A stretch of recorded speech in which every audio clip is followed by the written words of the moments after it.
ಈಗ ನಿಮಗೆ ಥಿಯರಿ ಬಗ್ಗೆ ಹೇಳ್ತೀನಿ ಸ್ವಲ್ಪ. Maintenance of electrical machine maintenance ಯಾವ ಥರ ಮಾಡಬೇಕು, ಎಲೆಕ್ಟ್ರಿಕಲ್ ಮಿಷಿನ್ಸ್ ಮೇಂಟೆನೆನ್ಸ್ ಯಾವ ಥರ ಮಾಡಬೇಕು, ಏನು ನೋಡ್ಕೋಬೇಕು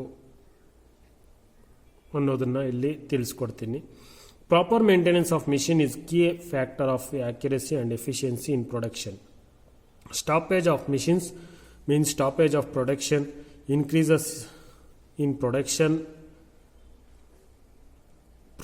cost, ideal labor and unfair labor practice. A machine should be out of production for the minimum times possible so that its capacity is fully utilized. A company should be designed to maintenance policy such that there would be minimum need to repair a machine. An efficient way to do this is to prepare history chart of machines which give details of breakdown, parts, repair, etc. These history charts help to monitor function of machines. ಅಂದರೆ ಈಗ maintenance of machine, electrical machines ಅಂದರೆ ಈಗ ಒಂದು ಕಂಪ್ನಿಯಲ್ಲಿ ನಾವು ತಗೊಂಡಾಗ ನಿಮಗೆ ಹಲವಾರು ಮಿಷಿನ್ಸು ರನ್ನಿಂಗಲ್ಲಿರುತ್ತೆ. ಆ ಹಲವಾರು ಮಿಷಿನ್ಸ್ ರನ್ನಿಂಗ್ ಆದಾಗ ಅದರ ಮೇಂಟೆನೆನ್ಸು ನಾವು ಕರೆಕ್ಟಾಗಿ weekly maintenance, monthly maintenance, yearly ಇದು 6 months ಮೇಂಟೆನೆನ್ಸು, 3 months ಮೇಂಟೆನೆನ್ಸ್ ಅಂತ ಇರುತ್ತೆ. ಆ ಮೇಂಟೆನೆನ್ಸ್ ಮಾಡಲಿಲ್ಲ ಅಂದರೆ ನಮಗೆ ಮಿಷಿನ್ಸ್ ಏನಾಗ್ತಾ ಇರ್ತದೆ, ಪ್ರಾಬ್ಲಮ್ಸ್ ಬರುವಂಥ ಚಾನ್ಸಸ್ ಇರುತ್ತೆ. ಮತ್ತು ಮಿಷಿನ್ಸ್ ಬ್ರೇಕ್ ಡೌನ್ ಆಗುತ್ತೆ. ಮಿಷಿನ್ಸ್ ಯಾವಾಗ ಬ್ರೇಕ್ ಡೌನ್ ಆಗುತ್ತೆ, ಕಂಪ್ನಿಯಲ್ಲಿ ಪ್ರೊಡಕ್ಷನ್ನು ಬ್ರೇಕ್ ಡೌನ್ ಆಗುತ್ತೆ. ಮಿಷಿನ್ಸ್ ಯಾವಾಗ ಬ್ರೇಕ್ ಡೌನ್ ಆಗುತ್ತೋ ಪ್ರೊಡಕ್ಷನ್ ಏನಾಗುತ್ತೆ, ನಮಗೆ ನಿಂತೋಗುತ್ತೆ. ಆದ್ದರಿಂದ ನಾವು ಏನು ಮಾಡಬೇಕು ಅಂತಂದರೆ ಮೇಂಟೆನೆನ್ಸ್ನ ಕರೆಕ್ಟಾಗಿ ನೋಡ್ಕೋತಾ ಇರಬೇಕು. ಆ ಮೇಂಟೆನೆನ್ಸ್ ಏನು ಮಾಡಿರ್ತಾನಪ್ಪ ಅಂದರೆ ನಿಮಗೆ ಒಂದು ಕಂಪ್ನಿ ಆದವನು, ಅಂದರೆ ಆ ಮಿಷಿನ್ ಕೊಟ್ಟಿರ್ತಕ್ಕಂಥ ಕಂಪ್ನಿ, ಮ್ಯಾನುಫ್ಯಾಕ್ಚರಿಂಗ್ ಕಂಪ್ನಿಯವನು ನಿಮ್ಗೊಂದು ಚಾರ್ಟ್ ಕೊಟ್ಟಿರ್ತಾನೆ. ಆ ಚಾರ್ಟ್ನ ನಾವು ನೋಡಿಕೊಂಡು ಏನು ಮಾಡಬೇಕು, ಮೇಂಟೆನೆನ್ಸ್ ಮಾಡ್ತಾ ಇರಬೇಕು. ಆ ಚಾರ್ಟಲ್ಲಿ ಕೊಟ್ಟಿರ್ತಾನೆ ಯಾವಾಗ ಏನೇನು ಮೇಂಟೆನೆನ್ಸ್ ಮಾಡಬೇಕು ಅನ್ನೋದನ್ನು ಕೊಟ್ಟಿರ್ತಾನೆ. ಆ ಮೇಂಟೆನೆನ್ಸ್ನ ನಾವೇನು ಮಾಡ್ತಾ ಇರಬೇಕು, ಆಗಾಗ ಮಾಡ್ತಾ ಇರಬೇಕಾಗತ್ತೆ. ಅದೇ ರೀತಿ ಈಗ ಆಬ್ಜೆಕ್ಟಿವ್ ಆಫ್ ಮೇಂಟೈನ್ ಅಂದರೆ ಏನೇನು ಮೇಂಟೆನೆನ್ಸ್ ಮಾಡ್ಬೋದು ಅಂತ. Minimum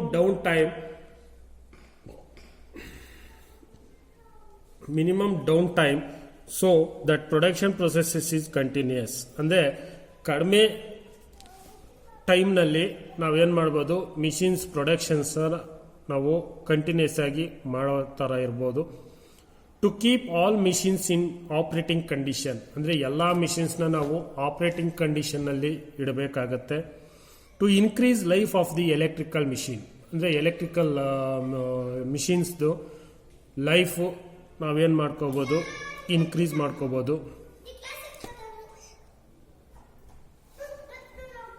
to ensure safety of operations, workers and machines, a poorly maintain machine may be lead to accident causing loss of material and even life. ಅಂದರೆ ಈಗ ಒಂದು ಮಿಷಿನ್ ಸೇಫ್ಟಿಯಾಗಿ ರನ್ ಆಗ್ತಾ ಇರಬೇಕು, workers ಆಗಿರ್ಬೋದು, ಮಿಷಿನ್ಸ್ ಆಗಿರ್ಬೋದು. ಮತ್ತು ನಾವು ಪೂರ್ಲಿ ಮೇಂಟೆನೆನ್ಸ್ ಮಾಡಲಿಲ್ಲ ಅಂತಂದರೆ ಅಲ್ಲೇನಾಗುತ್ತೆ, ಆಕ್ಸಿಡೆಂಟ್ಸ್ ಆಗುವಂಥ ಚಾನ್ಸಸ್ ಇರುತ್ತೆ.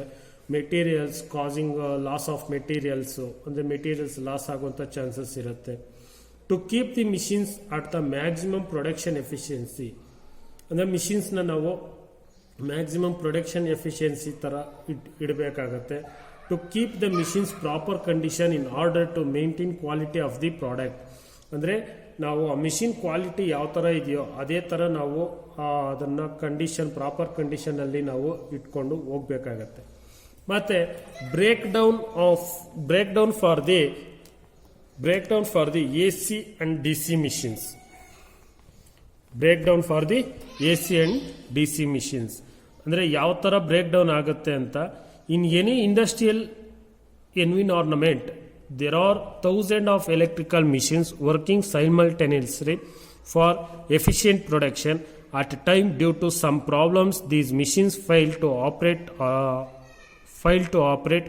or operate to lower efficiency. This sudden stoppage is termed as the breakdown of the machine. Actually breakdown ಅಂದರೆ ಏನಂದರೆ, ಇವಾಗ ಒಂದು ಇಂಡಸ್ಟ್ರಿಯಲ್ ಕಂಪನಿಯಲ್ಲಿ ಸಾವಿರಾರು ಮಿಷಿನ್ಸು ರನ್ನಿಂಗಲ್ಲಿರುತ್ತೆ, ಒಂದೇ ಸಮನೆ ಸೈಮಲ್ಟೇನಿಯಸ್ಲಿ ರನ್ ಆಗ್ತಾ ಇರ್ತದೆ ಆಯಿತಾ ಪ್ರೊಡಕ್ಷನ್ಗೆ. ಆವಾಗ ಆ ಮಿಷಿನ್ಸಲ್ಲಿ ಫೇಲ್ ಟು ಆಪ್ರೇಟ್ ಆಗ್ತಕ್ಕಂಥ ಫೇಲ್ ಆಗೋದು ಅಥವಾ ಲೋವರ್ ಎಫಿಷಿಯನ್ಸಲ್ಲಿ ಆಪ್ರೇಟ್ ಆಗ್ತಾ ಇರ್ತಕ್ಕಂಥದ್ದು ಆದರೆ ಅವಾಗ ಏನಾಗುತ್ತೆ, ಮಿಷಿನ್ನು ಬ್ರೇಕ್ ಡೌನ್ ಆಗುತ್ತೆ. ಆ ಬ್ರೇಕ್ ಡೌನ್ ಆಗೋದನ್ನ ನಾವು ಅವಾಗ ಏನಾಗುತ್ತೆ, ವರ್ಕ್ ಸ್ಟಾಪ್ ಆಗುತ್ತೆ. ವರ್ಕ್ ಯಾವಾಗ ಸ್ಟಾಪ್ ಆಗುತ್ತೆ, ಮಿಷಿನ್ ಯಾವಾಗ ಬ್ರೇಕ್ ಡೌನ್ ಆಗುತ್ತೆ, ವರ್ಕ್ ಸ್ಟಾಪ್ ಆಗುತ್ತೆ. ಯಾವಾಗ ವರ್ಕ್ ಸ್ಟಾಪ್ ಆಗುತ್ತೆ, ಕಂಪ್ನಿಯವನಿಗೂ ಲಾಸ್ ಆಗುವಂಥ ಚಾನ್ಸಸ್ ಇರುತ್ತೆ. ಅದಕ್ಕೆ ನಾವು ಅದನ್ನು ಬ್ರೇಕ್ ಡೌನ್ ಮಿಷಿನ್ ಅಂತ ಕರಿತೀವಿ. The maintenance action taken up after problem as actually happened. For example, after the machine breakdown is called a breakdown maintenance. ಯಾವಾಗ ಮಿಷಿನ್ನು ಬ್ರೇಕ್ ಡೌನ್ ಆಗ್ತದೋ ಅದನ್ನ ನಾವು ಬ್ರೇಕ್ ಡೌನ್ ಮಿಷಿನ್ ಅಂತ ಕರಿತೀವಿ. Few important aspects of the breakdown maintenance are ಅಂದರೆ ಇಲ್ಲಿ ಕೆಲವೊಂದು points ಇದಾವೆ. ಆ ಪಾಯಿಂಟ್ಸ್ನ ನಾವು ಮನಸ್ಸಲ್ಲಿ ಇಟ್ಕೊಂಡು ಬ್ರೇಕ್ ಡೌನ್ ಮೇಂಟೆನೆನ್ಸ್ನ ಮಾಡಬೇಕಾಗತ್ತೆ. Proper attention needs to be paid any machines to avoid breakdown. ಅಂದರೆ ಯಾವುದೇ ಒಂದು ಮಿಷಿನ್ನ ನಾವು ಬ್ರೇಕ್ ಡೌನ್ ಆಗದೆ ಇರೋ ಥರ ಏನು ಮಾಡಬೇಕಾಗತ್ತೆ, ನೋಡ್ಕೊಂಡು ಹೋಗ್ಬೇಕಾಗತ್ತೆ. Breakdown mostly happens unexpectedly, so you should always prepared for that. Breakdown ನಮಗೆ ಒಂದೇ ಸಮನೆ ಆಗ್ತದೆ ಅಂತ ಹೇಳೋಕ್ಕಾಗಲ್ಲ, ಯಾವಾಗ ಬೇಕಾದರೂ ಆಗ್ಬೋದು. ಅದಕ್ಕೆ ನಾವು ಪ್ರಿಪೇರ್ ಆಗಿರಬೇಕು. Breakdown maintenance of any machine is usually more time consuming and expensive then any other kind of maintenance. ಅಂದರೆ ಈ ಬ್ರೇಕ್ ಡೌನ್ ಮಿಷಿನ್ನು ಏನಾಗುತ್ತೆ, ಯೂಸ್ ಮೋರ್ ಟೈಮ್, ಜಾಸ್ತಿ ಟೈಮ್ ಅಂದರೆ ಜಾಸ್ತಿ ಟೈಮ್ನ ಕನ್ಸ್ಯೂಮ್ ಮಾಡುತ್ತೆ, ಮತ್ತು ಎಕ್ಸ್ಪೆನ್ಸಿವ್ ಆಗುತ್ತೆ. ದೇರ್ ಫೋರ್ ಅದರ್ ಬೇರೆ ಮೇಂಟೆನೆನ್ಸ್ಗೆ ಕಂಪೇರ್ ಮಾಡಿದರೆ ಇದರಲ್ಲಿ ಆ ಥರ ಇರುತ್ತೆ. At the time damage machine has to wait till the required material or spare parts are arranged from the supplier. ಅಂದರೆ ಆ ಥರ ಡ್ಯಾಮೇಜ್ ಆದಂಥ ಒಂದು ಮಿಷಿನಲ್ಲಿ ಡ್ಯಾಮೇಜ್ ಆದಂಥ ಮಿಷಿನ್ಗೆ ನಮಗೆ ಏನು ಮಾಡಬೇಕು, ಟಿಲ್ ಅಲ್ಲಿದ್ದರೆ ನಾವು ಮೆಟೀರಿಯಲ್ಸ್ನ ಹಾಕಿ ಯೂಸ್ ಮಾಡ್ಬೋದು. ಇಲ್ಲ ಅಂದರೆ ಒಬ್ಬ ಸಪ್ಲೈಯರು ಅದರ ಸ್ಪೇರ್ ಪಾರ್ಟ್ಸು ಮತ್ತು ಮೆಟೀರಿಯಲ್ಸ್ನ ತಂದ್ಕೊಡೋರ್ಗೂ ಕಾಯಬೇಕಾಗತ್ತೆ. In some case in asset negligent until the fails or some time problem emerges. ಅಂದರೆ ಕೆಲವೊಂದು ಕೇಸ್ಗಳಲ್ಲಿ ಏನಾಗುತ್ತೆ, ನಾವು ಅದಾಗಲ್ಲ ಅಂತ ಬಿಟ್ಬಿಡ್ಬೋದು. ಇನ್ನು ಕೆಲವೊಂದು ಇದರಲ್ಲಿ ಏನಾಗುತ್ತೆ, ನಾವು ಪ್ರಾಬ್ಲಮ್ಸ್ನ ನಾವು ರೆಡಿ ಮಾಡ್ಬೋದು. ಮತ್ತು ಬ್ರೇಕ್ ಡೌನ್ ಮೇಂಟೆನೆನ್ಸ್ ಅಂದರೆ ಔಟ್ಕಮ್ ನೆಗ್ಲಿಜಿಯನ್ಸು, ಅಂದರೆ ನಾವು ನೆಗ್ಲಿಜಿಯನ್ಸ್ ಸರಿಯಾಗಿ ಮೇಂಟೆನೆನ್ಸ್ ಇಲ್ಲ ಅಂದರೆ ನೆಗ್ಲಿಜಿಯನ್ಸ್ ಮಾಡಿದರೆ ಆ ಥರ ಆಗುತ್ತೆ. ಆಮೇಲೆ ಇಗ್ನೋರೆನ್ಸ್ ಅದೊಂದು, ಮತ್ತು lack of training, storage of resources, poor management poor ಇದ್ರೂ ಆ ಥರ ಆಗುವಂಥ ಚಾನ್ಸಸ್ ಇರುತ್ತೆ. ಅದಕ್ಕೆ ನಾವು ಅದನ್ನು ಕರೆಕ್ಟಾಗಿ ನೋಡ್ಕೊತಾ ಇರಬೇಕು. ಮತ್ತು ಅಡ್ವಾಂಟೇಜಸ್ ಏನಪ್ಪ ಅಂದರೆ breakdown maintenance required few records, less paper and administrative work. ಅಂದರೆ ಇದರಿಂದ ಅಡ್ವಾಂಟೇಜಸ್ ಅಂದರೆ ರೆಕಾರ್ಡು ನಾವು ಮೇಂಟೈನ್ ಮಾಡ್ತೀರಾ ಇದ್ದರೆ ರೆಕಾರ್ಡು ಮತ್ತು ಪೇಪರು ಎಲ್ಲ ಉಳಿತಾಯ ಬರುತ್ತೆ. It is economical when equipment downtime and repair cost are less are compared any other type of maintenance. ಅಂದರೆ ಬೇರೆ ಮೇಂಟೆನೆನ್ಸ್ಗೆ ಕಂಪೇರ್ ಮಾಡಿದರೆ ನಾವು ಬ್ರೇಕ್ ಡೌನ್ ಮೇಂಟೆನೆನ್ಸು ಕಡಿಮೆ ಖರ್ಚಲ್ಲಿ ಆಗುತ್ತೆ. ಡಿಸ್ಅಡ್ವಾಂಟೇಜಸ್ ಏನಪ್ಪ ಅಂತಂದರೆ breakdown of machine may occur randomly, it can disrupt the whole production processes. ಅಂದರೆ ಇದು ಬ್ರೇಕ್ ಡೌನ್ ಆಯಿತು ಅಂತಂದರೆ ಆವತ್ತಿನ ದಿವಸದ್ದು ಏನಾಗುತ್ತೆ, ಪ್ರೊಡಕ್ಷನ್ ಎಲ್ಲ ನಿಲ್ಲುತ್ತೆ. It reduce output and efficiency. Output ಮತ್ತು ಎಫಿಷಿಯನ್ಸಿನ ರಿಡ್ಯೂಸ್ ಮಾಡುತ್ತೆ. It becomes to difficult to maintain quality of products. ಅಂದರೆ ಕ್ವಾಲಿಟಿ ಮೇಂಟೈನ್ ಮಾಡ್ತಕ್ಕಂಥ ಪ್ರಾಡಕ್ಟ್ಸು ಡಿಫಿಕಲ್ಟ್ ಆಗುತ್ತೆ. It increase the wastage due to production of scrap or defective parts. ಅಂದರೆ defective parts ಮತ್ತು products scrap ಆಗ್ತಕ್ಕಂಥದ್ದು ಜಾಸ್ತಿ ಆಗುತ್ತೆ. Routine or preventive maintenance. Routine or preventive maintenance ಅಂತಂದರೆ routine or preventive maintenance of electrical machines is planned maintenance that is design to improve machine life and avoid any unplanned maintenance activities. It includes painting, lubrication, cleaning, adjusting and minor components replacement to expand the life of the machine and facility. Its purpose is to minimize breakdown and excessive depreciation. It is the maintenance before any breakdown. ಅಂದರೆ ಈ ರುಟೈನ್ R preventive maintenance ಕೆಲಸ ಏನಪ್ಪ ಅಂತಂದರೆ ಒಂದು ಮಿಷಿನನ್ನು ನಾವು ಪ್ಲ್ಯಾನಿಂಗಲ್ಲಿ ಅಂದರೆ plan ಮಾಡಿಕೊಂಡು design ಮಾಡಿಕೊಂಡು ಮಿಷಿನ್ ಲೈಫ್ನ ಇಂಪ್ರೂವ್ ಮಾಡ್ತಕ್ಕಂಥದ್ದು ಈ ರೊಟೈನ್ ಆ್ಯಂಡ್ ಪ್ರಿವೆಂಟಿವ್ ಮೇಂಟೆನೆನ್ಸ್ ಕೆಲಸ. ಏನಪ್ಪ ಹಂಗಂತಂದರೆ ಅವಾಗವಾಗ ಮೋಟ್ರ್ ಪೇಂಟಿಂಗ್ ಮಾಡ್ಕೊಳ್ಳೋದು, ಮತ್ತು ಲ್ಯೂಬ್ರಿಕೇಷನ್ ಅಂದರೆ ಬೇರಿಂಗ್ಸ್ ಲ್ಯೂಬ್ರಿಕೇಷನ್ ಕರೆಕ್ಟಾಗಿ ಇದೆಯಾ ಇಲ್ಲ ಅಂತ ನೋಡ್ಕೊಳ್ಳೋದು, ಕ್ಲೀನಿಂಗ್ ಮಾಡ್ಕೊಳ್ಳೋತಕ್ಕಂಥದ್ದು, ಮತ್ತು ಅಡ್ಜಸ್ಟಿಂಗ್ ಮಾಡ್ತಕ್ಕಂಥದ್ದು, ಮೈನರ್ ಕಾಂಪೋನೆಂಟ್ಸ್ನ ನಾವು ರೆಡಿ ಅವಾಗವಾಗ ರೀಪ್ಲೇಸ್ ಮಾಡಿಕೊಂಡು ಏನು ಮಾಡ್ಬೋದು, ಮಿಷಿನ್ ಲೈಫ್ನ ನಾವು ಜಾಸ್ತಿ ದಿವಸ ಇಡ್ಬೋದು. ಆಯಿತಾ? ಬ್ರೇಕ್ ಡೌನ್ ಆಗದೆ ಇರೋ ಥರ ನಾವು ಮಿನಿಮೈಸ್ ಮಾಡ್ಕೋಬೋದು. ಆಯಿತಾ? Next elements of good routine or preventive maintenance ಅಂದರೆ ಏನೇನು ಎಲಿಮೆಂಟ್ಸ್ ಬೇಕಾಗತ್ತೆ ಅಂತ. Identification of equipment or system that may be malfunction ಅಂದರೆ ನಾವು ಎಕ್ವಿಪ್ಮೆಂಟ್ದು ಐಡೆಂಟಿಫಿಕೇಶನ್ ಮಾಡ್ತಕ್ಕಂಥದ್ದು, ಮತ್ತು typical machines to be inspected completely including switchgears, circuit breakers, transformer, switches etcetera.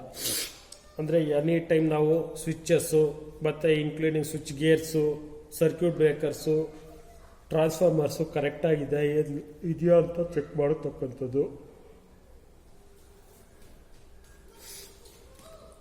Establishment of schedule and procedure for ರೊಟೈನ್ inspection ಅಂದರೆ schedule ಪ್ರಕಾರ ನಾವು ಏನು ಮಾಡಬೇಕು, ರೊಟೈನ್ ಇನ್ಸ್ಪೆಕ್ಷನ್ ಮಾಡ್ಕೊತಾ ಇರಬೇಕು.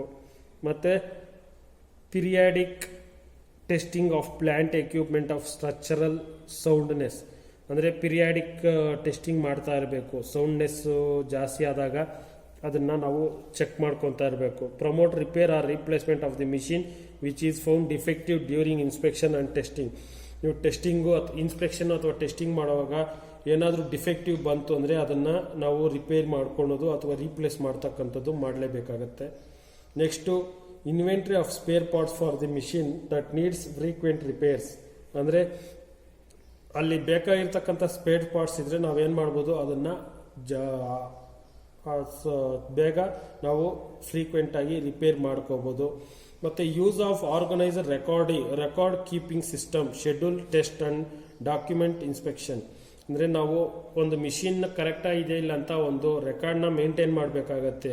ನೀನು ಟೆಸ್ಟ್ ಮಾಡಿದಾಗ ಅಂದರೆ ಒಂದು ಮಿಷಿನ್ನ ನಾವು ಟೆಸ್ಟ್ ಮಾಡಿದಾಗ ಅದು ಏನು ಬರ್ತಾ ಇದೆ, ಕಂಟಿನ್ಯೂಟಿ ಕರೆಕ್ಟಾಗಿ ಬರ್ತಾ ಇದೆಯಾ, ಮತ್ತು ಬೇರಿಂಗ್ ಲ್ಯೂಬ್ರಿಕೇಷನ್ ಕರೆಕ್ಟಾಗಿದೆಯಾ, ಗ್ರೀಸು ಅಪ್ಲೈ ಮಾಡ್ತಾ ಇದೆಯಾ, ಮತ್ತು ಬೇರೆ ನಾಯ್ಸ್ ಏನಾದರೂ ಬರ್ತಾ ಇದೆಯಾ ಅಂತ ನಾವೇನು ಮಾಡಬೇಕು, ಒಂದು ರೆಕಾರ್ಡ್ನ ಮೇಂಟೈನ್ ಮಾಡಬೇಕಾಗತ್ತೆ. Next commitment to ensure that the records are completed and detailed and they are record test result and follow up action. ಅವಾಗ ಹೇಳಿದ್ನೆಲ್ಲ ರೆಕಾರ್ಡ್ ಮೇಂಟೈನ್ ಮಾಡಿ ಆ ರೆಕಾರ್ಡ್ ಮುಖಾಂತರ ನಾವೇನು ಮಾಡ್ತಾ ಇರ್ಬೋದು, ಅದನ್ನು ಕಂಪ್ಲೀಟ್ ಚೆಕ್ ಮಾಡಿಕೊಂಡು ಡೀಟೈಲ್ನ ನೋಡಿಕೊಂಡು ಮುಂದೆ ಹೋಗ್ತಾ ಇರಬೇಕಾಗತ್ತೆ. Preventive maintenance inspection record should be kept with other visual inspection records ಅಂದರೆ ಬೇರೆ ನಾವು ಈ ಪ್ರಿವೆಂಟಿವ್ ಮೇಂಟೆನೆನ್ಸ್ ಇನ್ಸ್ಪೆಕ್ಷನ್ ರೆಕಾರ್ಡ್ನ ನಾವು ಯಾವಾಗೂ ವಿಜುವಲ್ ಮಾಡ್ತಾ ಇರಬೇಕು, ನೋಡ್ತಾ ಇರಬೇಕಾಗತ್ತೆ. ಮತ್ತು objective of routine or preventive maintenance to minimise the possibility of production interruption or major breakdown, locating or uncovering any condition which lead to it ಅಂದರೆ ಇದನ್ನು ನಾವು ಪ್ರಾಡಕ್ಷನ್ನ ನಾವು ಮಿನಿಮೈಸ್ ಆಗದಿರೋ ಥರ ನೋಡ್ಕೋಬೋದು, ಬ್ರೇಕ್ ಡೌನ್ ಆಗದಿರೋ ಥರ, ಮೇಜರ್ ಬ್ರೇಕ್ ಡೌನ್ ಆಗದಿರೋ ಥರ ನೋಡ್ಕೋಬೇಕಾಗತ್ತೆ. To make machine tools always available and ready to use. ಅಂದರೆ ಮಿಷಿನ್ ಟೂಲ್ಸ್ನ ನಾವು ಯೂಸ್ ಮಾಡ್ಕೊಳ್ಳೋದಕ್ಕೆ ಅವೈಲೇಬಲ್ ಆಗೋ ಥರ ಅಂದರೆ ಒಳ್ಳೆ ಜಾಗದಲ್ಲಿ ನಾವು ಯೂಸ್ ಆಗೋ ಜಾಗದಲ್ಲಿ ಇರಬೇಕಾಗತ್ತೆ. To maintain the optimum productive efficiency and operational accuracy of the machine tools. ಅಂದರೆ ಮಿಷಿನ್ ಟೂಲ್ಸು ಅವಕ್ಕೆ ಆಗೋ ಥರ ಅಂದರೆ ಇವಾಗ ಒಂದು ನಟ್ಟು ಬಲ್ಟ್ಗೆ ಯೂಸ್ ಆಗುವಂಥ ಸೈಜನ್ನ ನಾವು ಅಲ್ಲಿ ಇಟ್ಕೋಬೇಕಾಗತ್ತೆ. ಯಾವುದಂದರೆ ಅದನ್ನು ಇಟ್ಕೊಂಡು ನಾವು ವರ್ಕ್ ಮಾಡೋದಕ್ಕೆ ಆಗಲ್ಲ. Next to reduce the work content of the maintenance job. ನಾವು ವರ್ಕ್ ರೆಡ್ಯೂಸ್ ಆಗಬೇಕು ಅಂತಂದರೆ ಮೇಂಟೆನೆನ್ಸು ಕರೆಕ್ಟಾಗಿದ್ದರೆ ವರ್ಕ್ ರೆಡ್ಯೂಸ್ ಆಗುತ್ತೆ. To achieve maximum production and minimum repairs cost. To ಅಂದರೆ ನಾವು ಏನು ಮಾಡಬೇಕಂದ್ರೆ ಪ್ರೊಡಕ್ಷನ್ ಮ್ಯಾಕ್ಸಿಮಮ್ ಇರಬೇಕು ಮತ್ತು ರಿಪೇರ್ಸು ಕಡಿಮೆ ಇರೋ ಥರ ನಾವು ನೋಡ್ಕೋಬೇಕಾಗತ್ತೆ. To ensure safety of the life and limb of the machine tools operators. ಅಂದರೆ ಮಿಷಿನ್ ಟೂಲ್ಸ್ಗೆ ಸೇಫ್ಟಿ ಇರೋ ಥರ ನೋಡ್ಕೋಬೇಕಾಗತ್ತೆ. ಮತ್ತು to maintain value of machine tools. Machine tools ಬಗ್ಗೆ ವ್ಯಾಲ್ಯೂ ಎಷ್ಟಿದೆ, ಅದ್ರ ವ್ಯಾಲ್ಯೂ ಏನು ಅಂತ ನಾವು ತಿಳ್ಕೋಬೇಕಾಗತ್ತೆ. Schedule of the electrical routine preventive maintenance. Prepare for the machine maintenance. Tools and supplies required to carry out basic maintenance tasks to identify selected and provided on site according to supervisor instruction. ಅಂದರೆ tools ಮತ್ತು supplies ರಿಕ್ವೈರ್ಡ್ನ ನಾವು ಒಂದು ಸೂಪರ್ವೈಸರಲ್ಲಿ ಇರ್ತಾನೆ, ಆ supervisor instructions ತಗೊಂಡು ನಾವೇನು ಮಾಡಬೇಕಾಗತ್ತೆ, ಆ ಸೈಟಲ್ಲಿ ಟೂಲ್ಸು ಎಲ್ಲ ಸಪ್ಲೈ ಮಾಡಬೇಕಾಗತ್ತೆ.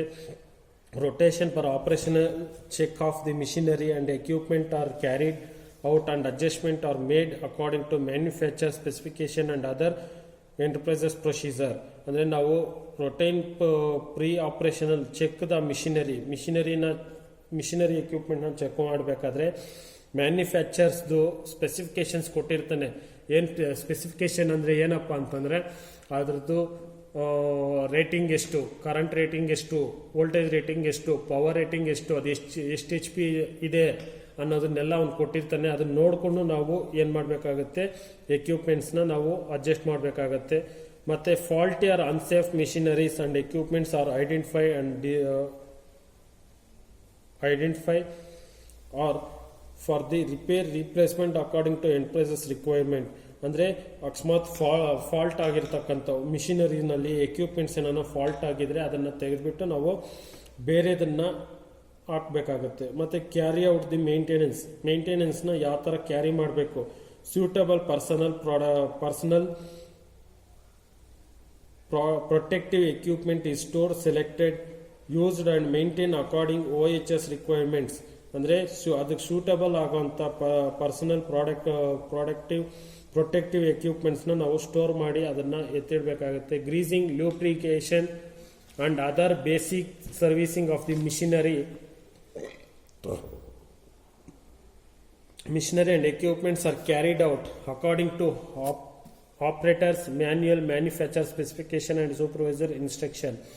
ಅಂದರೆ ನಾವು ಗ್ರೀಸಿಂಗ್ ಮಾಡಬೇಕಾದ್ರೆ ಲ್ಯೂಬ್ರಿಕೇಷನ್ ಕರೆಕ್ಟಾಗಿದೆ ಇಲ್ಲ ಅಂತಂದರೆ ಬೇಸಿಕ್ ಸರ್ವಿಸಿಂಗ್ ಮಾಡಬೇಕು ಅಂದರೆ ಒಂದು ಮಿಷಿನರಿ ಆ್ಯಂಡ್ ಎಕ್ವಿಪ್ಮೆಂಟ್ಸ್ನ ನಾವು ಆಪ್ರೇಟರ್ಸು ಅಥವಾ ಅದರದ್ದು ಮಿಷಿನ್ದು ಮ್ಯಾನ್ಯಲ್ಲು ಅಥವಾ ಮ್ಯಾನುಫ್ಯಾಕ್ಚರ್ ಸ್ಪೆಸಿಫಿಕೇಷನ್ನು ಮತ್ತು ಸೂಪರ್ವೈಸರ್ ಇನ್ಸ್ಟ್ರಕ್ಷನ್ಸ್ ತಗೊಂಡು ನಾವು ಮಾಡಬೇಕಾಗತ್ತೆ.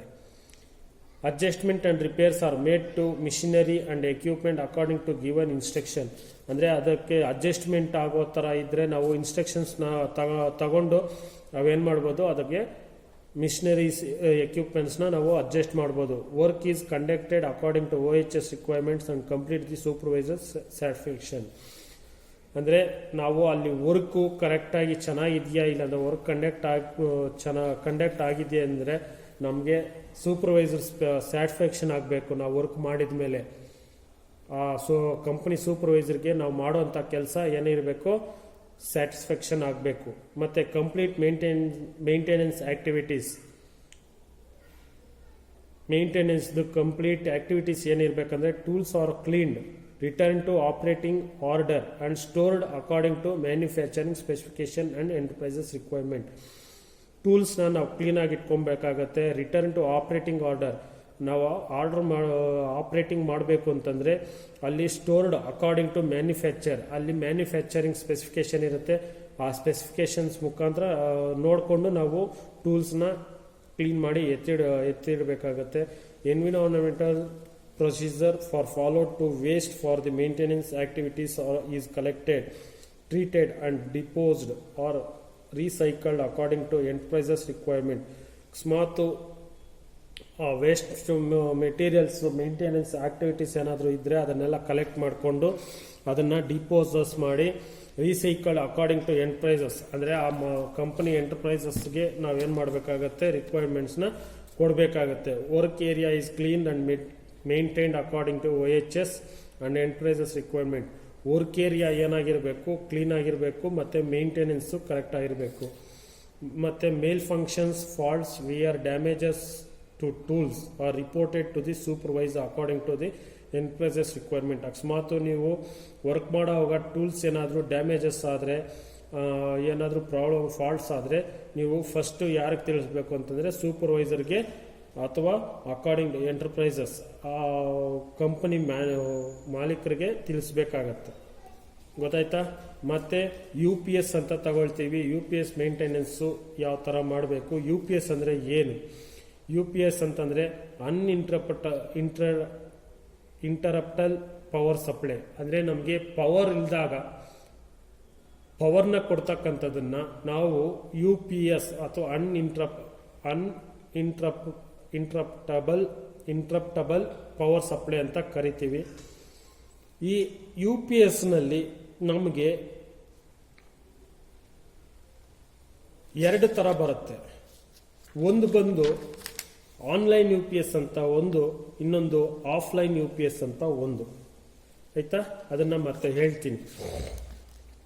ಫಸ್ಟು ಈ UPS ಅಲ್ಲಿ ಬ್ಲಾಕ್ ಡಯಾಗ್ರಾಮ್ ನೋಡ್ಕೊಳ್ಳಿ. UPSದು ನೋಡಿ ಏನಿದೆ, UPSದು ಬ್ಲಾಕ್ ಡಯಾಗ್ರಾಮು. ಫಸ್ಟು ನೀವು AC ಲೈನ್ ಕೊಡ್ತೀರಾ. AC ಲೈನಿಂದ ಬಂದು ರೆಕ್ಟಿಫೈರ್ ಚಾರ್ಜಿಂಗ್, ಬ್ಯಾಟ್ರಿ ಚಾರ್ಜಿಂಗ್ ಆಗುತ್ತೆ. ಬ್ಯಾಟ್ರಿನ ಮತ್ತೆ ಸಪ್ಲೈ ತಗೊತದೆ, ಇನ್ವರ್ಟ್ರಿಗೆ ಹೋಗುತ್ತೆ. ಇನ್ವರ್ಟ್ರ್ ಏನು ಮಾಡುತ್ತೆ, ಫಿಲ್ಟ್ರ್ ಮಾಡುತ್ತೆ. ಫಿಲ್ಟ್ರ್ ಮಾಡಿಬಿಟ್ಟು ಏನು ಮಾಡುತ್ತೆ, ನಿಮಗೆ ಕ್ರಿಟಿಕಲ್ ಲೋಡ್ನ ಕೊಡುತ್ತೆ. ಬ್ಯಾಟ್ರಿ ಚಾರ್ಜರಿಂದ ಬ್ಯಾಟ್ರಿಗೆ ಚಾರ್ಜಿಂಗ್ ಮಾಡ್ತೀವಿ. ಬ್ಯಾಟ್ರಿಯಿಂದ ಸಪ್ಲೈ ತಗೊಂಡು ಇನ್ವರ್ಟ್ರಿಗೆ ಹೋಗುತ್ತೆ. ಇನ್ವರ್ಟ್ರಿಂದ ಫಿಲ್ಟ್ರ್ ಆಗಿ ಅದೇನಾಗುತ್ತೆ, ಕ್ರಿಟಿಕಲ್ ಲೋಡ್ಗೆ ಬರುತ್ತೆ. ಗೊತ್ತಾಯ್ತಾ?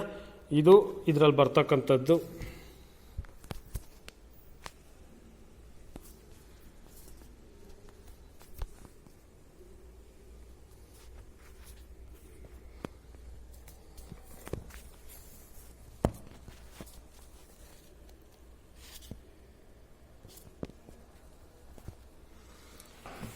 Digital equipment such as computers, telecommunication systems and medical instruments use microprocessor and operate at high frequency, allowing them to carry out millions or billions operations per second.